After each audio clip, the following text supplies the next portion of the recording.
Students, इससे पहले जो मैंने क्लास ली थी उस क्लास में मैंने मेंडल के सक्सेस के बारे में बताया था और मेंडल ने अपने एक्सपेरिमेंट्स के लिए क्यों स्वीट पी प्लांट को सेलेक्ट किया इसके बारे में बताया था।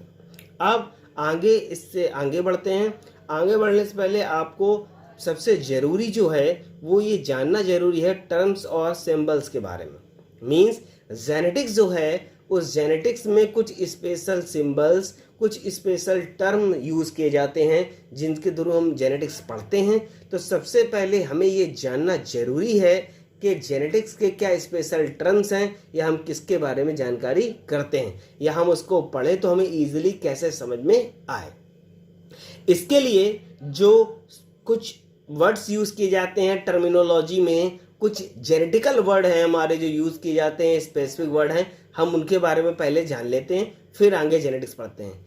प्लस मैं ये भी बताना चाहूँगा ये जो चैप्टर हम लोग पढ़ रहे हैं पहला प्रिंसिपल ऑफ इनहेरिटेंस एंड जो हमारा कहा जाए इनहेरिटेंस एंड वेरिएशन है हमारा, इसमें हम क्या पढ़ेंगे इसमें हम लोग जो पढ़ रहे हैं पूरा उसको मैं 3 पार्ट्स में डिवाइड कर रहा हूँ।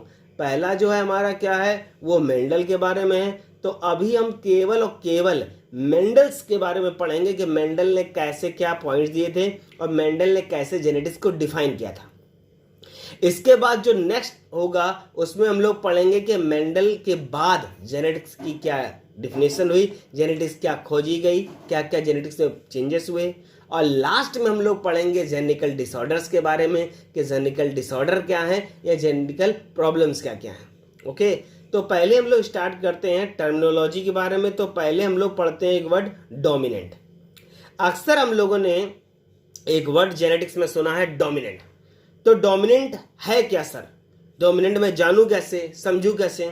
तो कह रहे हैं always express whether heterozygous, heterozygous means differ हो, कैपिटल टी और स्मॉल टी हो, और होमोजाइगस मीन्स जब दोनों क्या हो सिमिलर हो, कैपिटल टी या small T denoted by capital letters. यानी जो डोमिनेंट है उसे हमेशा कैपिटल लेटर के थ्रू डिनोट किया जाएगा और वो हमेशा वो दोनों कंडीशन में रह सकता है, हेट्रोजाइगस कंडीशन में भी और होमोजाइगस कंडीशन में भी।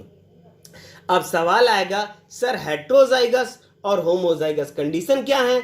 तो हेट्रोजाइगर कंडीशन का मतलब है जब गैमेट एक दूसरे से डिफर हो, जैसे कि इसमें मैंने दिखाया हुआ है कि एक कैपिटल टी है और दूसरा गैमेट हमारा स्मॉल टी है। तो ऐसी सिचुएशन जो है वो हमारी क्या है, हेट्रोजाइगस है। और जहां पर दोनों स्मॉल टी है या जहां पर दोनों कैपिटल टी हो, ऐसी कंडीशन जो होगी वो हमारी क्या है, होमोजाइगस है।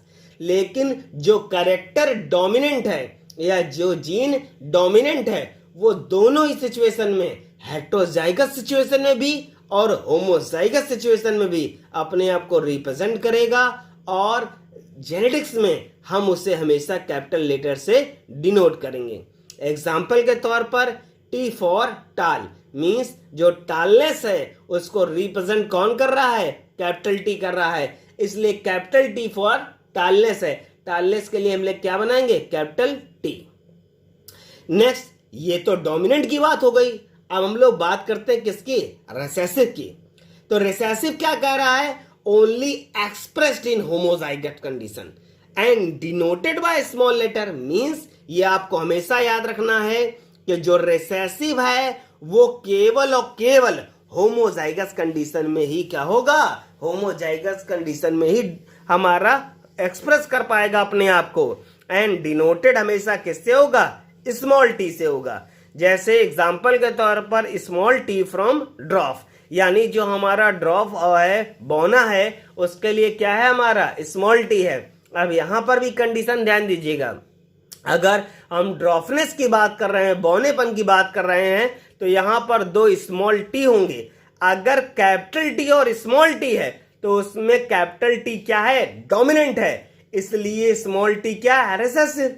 तो हमको केवल कैपिटल टी ही दिखाई देगा यानी डोमिनेंट दिखाई देगा। लेकिन जब 2 स्मॉल टी होंगे तो उस जगह पे हमारा क्या दिखाई देगा, वो हमारा ड्रॉपनेस दिखाई देगा। मींस जो रिसेसिव कैरेक्टर है या जो रिसेसिव जीन है, रिसेसिव एलील है, वो केवल और केवल अपने आप को होमोजाइगस कंडीशन में ही एक्सप्रेस कर पाएगा। नेक्स्ट बात करते हैं क्या, होमोजाइगस।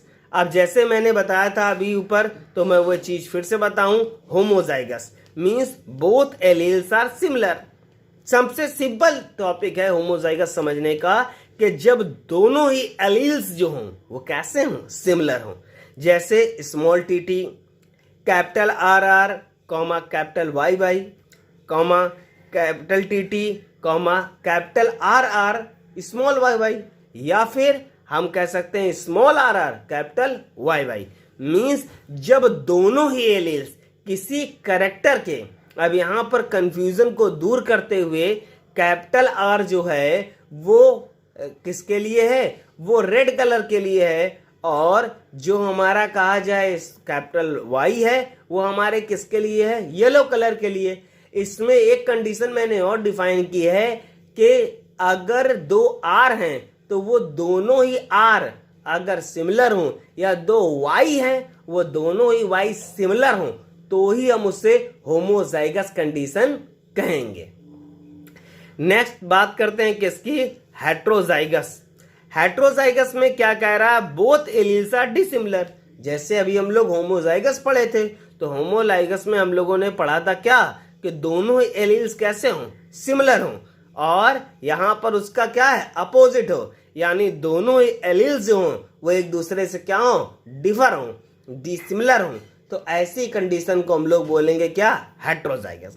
एग्जाम्पल के तौर पर कैपिटल टी स्मॉल टी, और दूसरा जो है वो क्या है, capital R small R capital Y small Y. ऐसी कंडीशन जो है वो हमारी क्या है, वो हमारी हेट्रोजाइगस कंडीशन कहलाएगी। नेक्स्ट बात करते हैं किसकी, फिनोटाइप की। फिनोटाइप क्या है, अब बहुत आपने देखा होगा, आपके पास जो किताबें भी हैं या आपके आएंगी, उनमें फिनोटाइप और जीनोटाइप दो एक ऐसे वर्ड हैं जो बहुत अच्छे से डिफाइन किए गए हैं या बहुत बार पूछे गए हैं, और जो रेशियो हम लोग जो क्रॉसेस कराएंगे, उस क्रॉसेस का जो रेशियो निकलेगा, उस रेशियो को भी हम लोग मोनोहाइब्रिड, और यानी कहा जाए चाहे वो मोनोहाइब्रिड हो चाहे डायहाइब्रिड हो, उससे हम फिनोटाइप और जीनोटाइप में ही शो करेंगे। तो पहले बात कर लेते हैं किसकी, फिनोटाइप की। फिनोटाइप क्या है, कह रहा है external appearance of any organism, किसी भी ऑर्गेनिज्म का जो एक्सटर्नल अपीयरेंस है। एक्सटर्नल अपीयरेंस मींस उसके बॉडी का आउटर पार्ट जो है, उसकी मॉर्फोलॉजी जो है, उसकी एनाटॉमी जो है, हम उसको एक्सटर्नल कैरेक्टर्स बोलेंगे। जैसे उसके हेयर्स का पैटर्न, कर्ली होना, नॉर्मल होना, उसका स्किन का कलर वाइट होना, ब्लैक होना, उसके बॉडी का कहा जाए पैटर्न, लंबा होना, छोटा होना, बौना होना, ये सारे कैरेक्टर जो हैं, ये सारे कैरेक्टर हमारे एक्सटर्नल अपीयरेंस हैं। और इन्हीं एक्सटर्नल अपीयरेंस को हम लोग क्या बोलते हैं, वो हम बोलते हैं फिनोटाइप। और इसके रेशियो को हम लोग क्या बोलते हैं, इसके रेशियो को हम लोग कहते हैं फिनोटाइपिक रेशियो। नेक्स्ट बात करते हैं किसकी, जीनोटाइप की। तो जीनोटाइप जो है हमारा वो क्या है, genetic constitution of an organism. किसी भी ऑर्गेनिज्म का जो जेनेटिक कॉन्स्टिट्यूशन है, जेनेटिकली उसका कहा जाए, हम कह सकते हैं जेनेटिकली उसका संगठन है। मींस अगर जैसे एग्जांपल के तौर पर कोई प्लांट लंबा है, कोई प्लांट टाल है, तो उसमें जेनेटिकल कैसे होगा, या तो कैपिटल टी होगा या तो फिर कैपिटल टी और स्मॉल टी होगा। इस जेनेटिक कॉन्स्टिट्यूशन को हम लोग क्या बोलेंगे, उसका जीनोटाइप बोलेंगे। नेक्स्ट आते हैं किस पे, मेन थ्योरी पे आते हैं, जीन पे। जीन क्या है सर, और जीन हमारे क्या है, जीन हेरिडिटी की यूनिट है। जीन की कई सारी डिफिनेशंस हैं। जीन बहुत बार बताया, मेंडल ने जीन वर्ड नहीं यूज किया था, मेंडल ने अपने एक्सपेरिमेंट्स में फैक्टर यूज किया था। बाद में इसी फैक्टर वर्ड को कन्वर्ट करके जोहानसन ने क्या वर्ड यूज किया, जीन। और आज हम लोग जेनेटिक्स में पढ़ते हैं तो क्या पढ़ते हैं, जीन के बारे में पढ़ते हैं। जीन हमारे हेरिडिटी की यूनिट है, बिकॉज जीन क्रोमोसोम पे पाए जाते हैं, और क्रोमोसोम के थ्रू वन जनरेशन से किसी भी कैरेक्टर को लेकर अदर जनरेशन में जाते हैं, यानी transfer of character occur by genes. Genes जो हैं हमारे वो ट्रांसफर ऑफ कैरेक्टर्स करते हैं। अब जीन क्या है, कह रहा है gene is the unit part of DNA. Gene जो है हमारा सबसे इंपॉर्टेंट पॉइंट है, डिफिनेशन ऑफ जीन करा रहा हूं। जीन जो है वो क्या है, वो हमारा यूनिट पार्ट ऑफ डीएनए है, यानी डीएनए का क्या है, यूनिट पार्ट है, which is responsible for a particular character.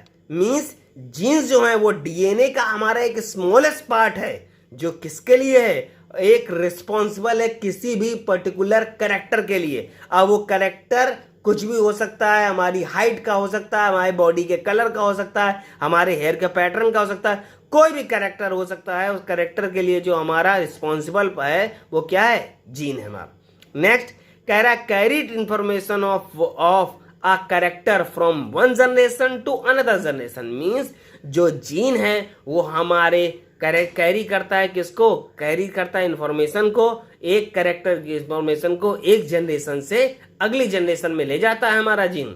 Next gene are found in chromosome. मैंने आपको पहले ही बताया है कि जो जीन है हमारे वो कहाँ पाए जाएंगे, वो क्रोमोसोम पे पाए जाएंगे और क्रोमोसोम के थ्रू ही पास्ट होंगे। एक मैंने नोट पॉइंट भी बनाया है जिसको मैं बताता हूँ, क्या कह रहे हैं, note point, genes are passed on to the next generation through the chromosome. Means मैंने पहले बताया था आपको कि जीन्स का काम क्या है, जीन्स का काम है कैरेक्टर को एक जनरेशन से अगली जनरेशन ले जाना, यानी कैरेक्टर को ले जाने का काम करेंगे। लेकिन ये कैरेक्टर ले जाने की एबिलिटी रखते हैं, लेकिन ये स्वयं नहीं जा सकते, ये क्रोमोसोम के थ्रू वन जनरेशन से अगली जनरेशन में क्या होंगे, पार करें।